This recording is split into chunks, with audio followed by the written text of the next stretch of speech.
వద్దు, ఇలా వెంట పడద్దు. నీ మొహం చూస్తేనే అసహ్యంగా ఉంది, వాంతొస్తుంది. అయితే మీ నాన్న మొహం చూసి చెప్పనా? మా నాన్న గురించి మాట్లాడితే చెప్పు తెగుతాయి. మీ అమ్మ మొహం చూసి చెప్పనా? అప్పుడు రెండు చెప్పులు తెగుతాయి.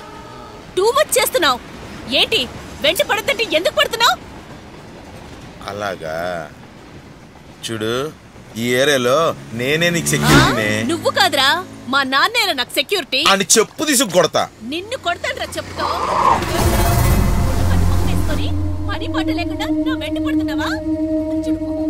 ఈ ఏరియాలో ఒక్కడికి కూడా నువ్వు నచ్చవు, ఎందుకంటే నీ మొహం నీకే నచ్చదా? నీ మొహం కన్నా నా మొహం బాగానే ఉంటుందా? ఈ ఏరియాలో నీ మీద ఎవడన్నా చేసాడా? వేస్తే నేను ఊరుకుంటానా?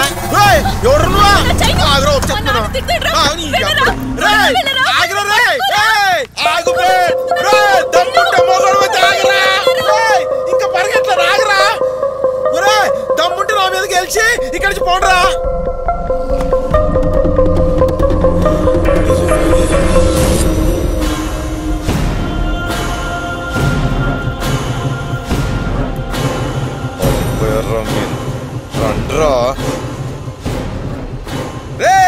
ఏరియా కుర్రాలరా మీరు, స్నాచింగా?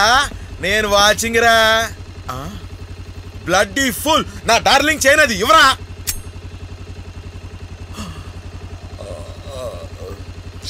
Okay, take it, my gift. All the best. మేరీ కా చైన్ గుయ్యా. Carry on bro. ఓకే.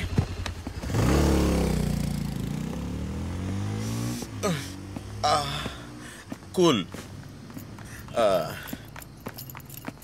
ఏమైంది? నా చైన్ ఎక్కడా? చైన్ తెచ్చావా లేదా? కూల్. 200cc ఫుల్ పికప్, దూసుకెళ్ళిపోయాడు. చైన్ ఎక్కడా? ఎగురుకుంటే ఈప్ మీద ఒకటి ఇచ్చా. అయ్యో, నీ చైన్ అడిగాను, చైన్ ఎక్కడా?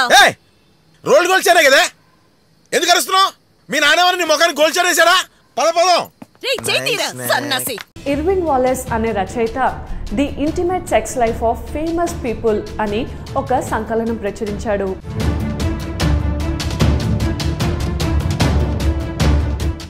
ఫెటిష్ అంటే నగ్నంగా నిద్రించడం అనే విభాగం కింద గాంధీ పేరు కనబడుతుంది. తన కామవాంఛ వల్లనే కదా తండ్రి అంతిమ గడియల్లో ఆయన వద్ద లేకుండా పోయింది అనుకున్నాడు.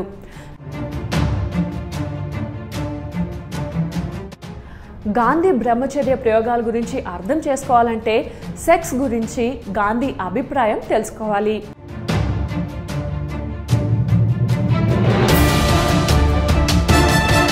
అప్పటికే ఆయన అభ్యంగన స్నానాలు, మాలీసులు, ఆడపిల్లల భుజాల మీద చేతులు వేసి నడవడాలు వివాదాస్పదం అయి ఉన్నాయి.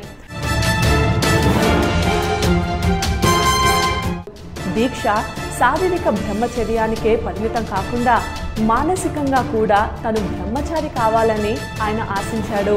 దీన్ని బట్టి సెక్స్ పట్ల ఆయనకు అపరాధ భావన ఉండేదని తెలుస్తోంది. గాంధీ ఆ స్త్రీలను తన పక్క మీద తన దుప్పట్లోనే పడుకోమనేవారట.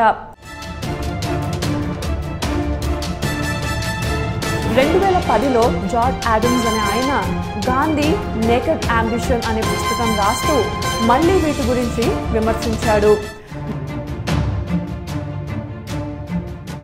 గాంధీస్ ట్రూత్ రాసిన ఎరిక్ ఎరిక్సన్ సిద్ధాంతం ప్రకారం గాంధీ జీవితంలో మాతృత్వ భావనకు ముఖ్య స్థానం ఉంది. ఒంటరితనం అనుభవించినప్పుడు ఆయన తల్లి ప్రేమకై తప్పించి స్త్రీ కౌగిలిలో సేద తీరేవాడు. నౌఖలి పర్యటన తర్వాత నుంచి క్రమం తప్పకుండా ఆయన పక్కనే లంగా జాకెట్ వేసుకొని పక్కనే పడుకునేది. తన భర్తకు ఈ వ్యవహారం నచ్చలేదని కూడా ఆమె చెప్పింది. ముందేను సమర్థిస్తూ శివసేన అధినేత బాల్ ఠాక్రే గాంధీతో పోల్చి తేల్చాడు.